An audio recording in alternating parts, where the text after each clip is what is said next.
Hey guys, how's it going? Aaron here with Harker Leatherworks. I'm out here in the workshop tonight, banging out some commissions, hanging out with my dog here, Whiskey. He's a little preoccupied staring at shadows. So these are the Sagara Boondockers. They arrived back in January. I believe I placed the order in mid-September, and these were made to order, so they were made based on my specification. So these are the Boondockers.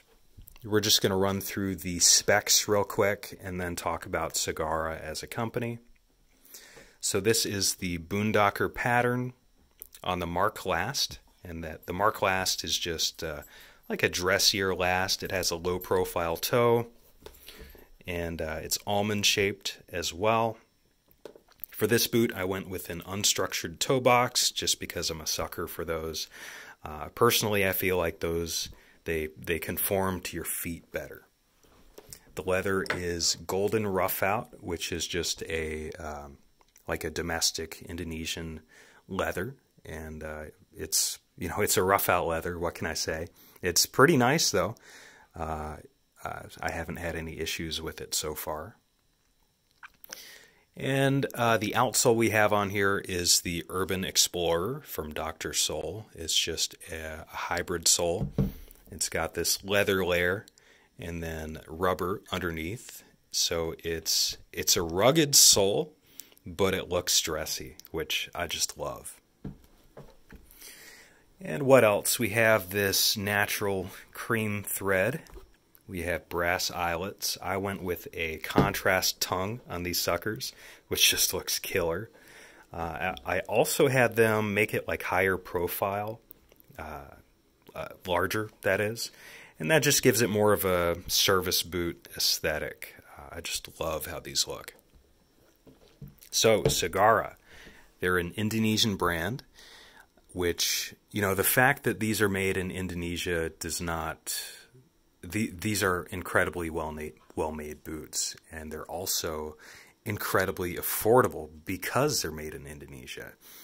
I would honestly say these blow my Red Wings and other boots out of the water.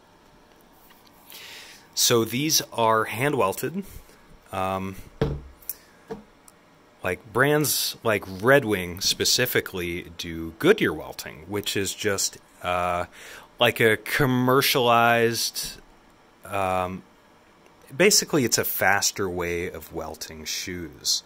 With Goodyear welt, you take what's called a gemming and tack it onto the bottom of the outsole, and then you can just sew through to the welt.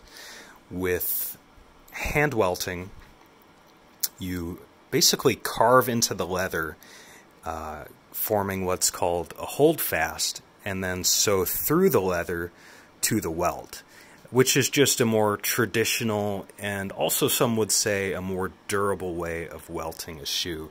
It's also much more time consuming, so you really don't see it until you start paying like $600 or more for American made shoes. So because this is an Indonesian brand, you can pay much less for what is just a phenomenal boot. These are hand welted. I paid just under $300 for them, which is an insane deal. I've been very happy with them so far. They were really comfortable out of the box. So these have a leather midsole, but there's also some cushioning inside them, which just gives you some more immediate comfort. I think it's poron that they put in on the insole.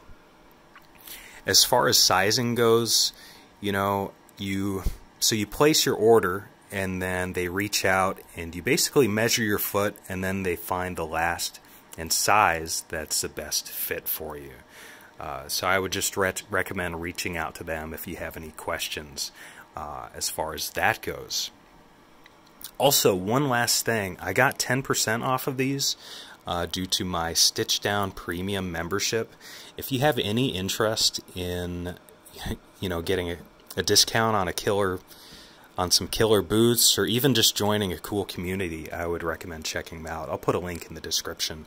So I'll just show you the boot a little bit more, and then we'll end the video.